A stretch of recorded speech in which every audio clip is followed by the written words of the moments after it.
Okay, guys, I'm back, and this vintage velvet is very different. It's not like the current velvet. I wanted to smell it again to see if I picked this up in the bag note. I don't remember, or the package note. I don't remember noticing this. Yeah, maybe. Sometimes these baggies, because of the way these bags are manufactured, they have somewhat of an ozone-y kind of smell to them in and of themselves. And that may be influencing what I'm picking up. But no, there's something in the background there. The topping's different, I'm telling you. When on the pre-light, nothing. No, I didn't get anything.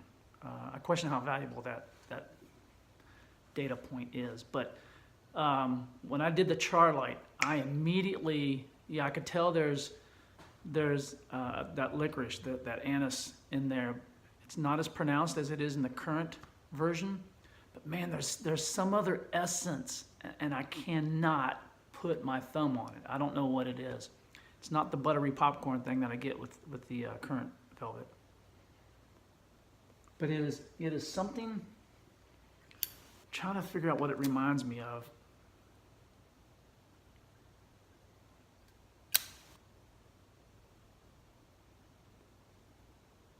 I'm about, I think I've just passed, a little bit past the 1/3 mark on this bowl. But I have really enjoyed this stuff so far. That essence is, this is gonna sound strange maybe, but it's a comforting thing. I don't know, there's some sort of associated memory in my brain somewhere with what I'm getting out of this, and I cannot connect the dots. I was never really around my dad much when he smoked a pipe. He didn't do it for very long. And it certainly wasn't this. Gosh, that just smells wonderful. And it tastes wonderful. The room note's very different. This doesn't smell like old cigarettes to me. It just has that different essence altogether.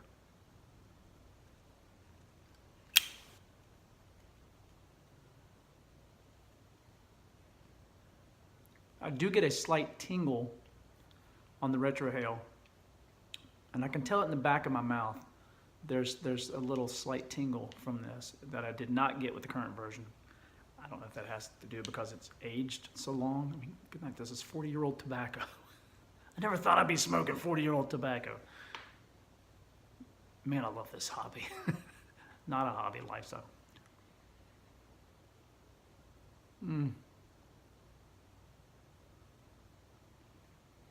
The essence it reminds me of something old and comfortable. I'm not trying to romanticize this, but it does. It reminds me of something like, I don't know, it gives me images of this dark, cozy, comfortable den or reading room that smells a bit like books, old books. So maybe that's it. Maybe there's a little leatheriness to this. Maybe mustiness. Maybe it's a mustiness, but a pleasant mustiness. Mustiness may have a negative connotation, but I don't mean it that way.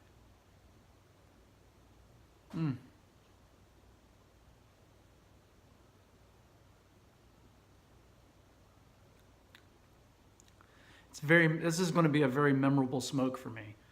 I think just because whatever is in this tobacco that's not in the current one is pushing the right buttons for me. It's a shame you can't get this like this anymore. Again, maybe it has something to do with aging. Maybe it picked up dust particles from its surroundings while it was sitting in the tin for so long. I don't know. This originated from the Artful Codger. I'm not sure where he got it from. Onion at 2 a.m. Pipe on the Patio got some from him. He did a comparison, and he graciously gave me some. So Onion, my man, thank you. This is definitely one of my more memorable flavor experiences with pipe tobacco. I owe you one, buddy. Let's see what I wrote in my notes. Yeah, that's pretty much it. I do taste a little bit of honey with this. I did get some essence of honey. That may have gone away since that first third. Now that I'm getting to the second third of the bowl. Or heading toward the second third.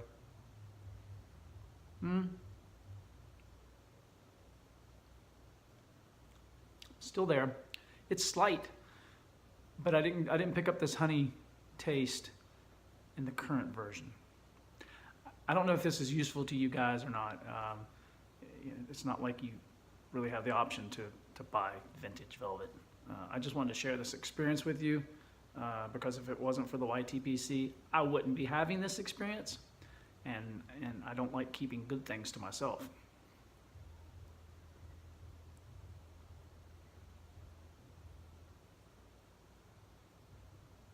Man, I could sit back in a leather chair, my feet propped up on a leather ottoman. It doesn't have to be leather. With a good book,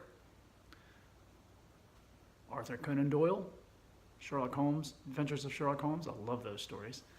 And just really sip on this for a long time. This would be good in a really big bowl.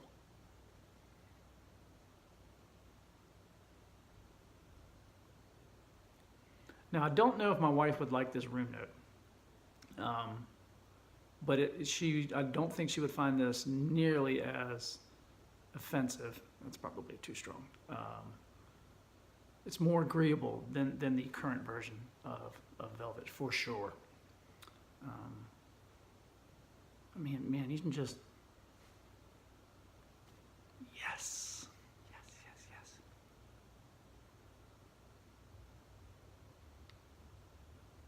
So pleasant, so good. Ben, if you're watching this, man, if you got this stuff, you need to hang on to it.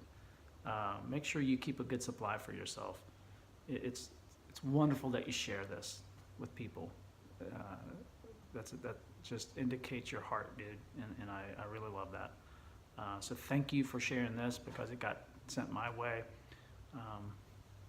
I have not a whole lot left, right? So that's what I have left after one bowl. But if I had more, I'd share it. But yeah, you guys try it out and see what you think. Leave a comment below if you've tried these two before, if you've compared the old with the new. Anyway, I hope you're having a great evening, and I hope you're having a good weekend coming up. Prepped for that. We're doing a lot of wedding planning. I'll be glad when this wedding's over. I love the fact that I get to officiate the ceremony, and I love seeing the excitement on my daughter's face. But there's a lot that goes into these things, and it'll be good to experience it. I don't think I'll miss it when it's over, but it's one of those things in life, right? Anyway, I'm rambling. You guys have a good one. Be good to yourselves. Be good to those around you. Take care. Bye.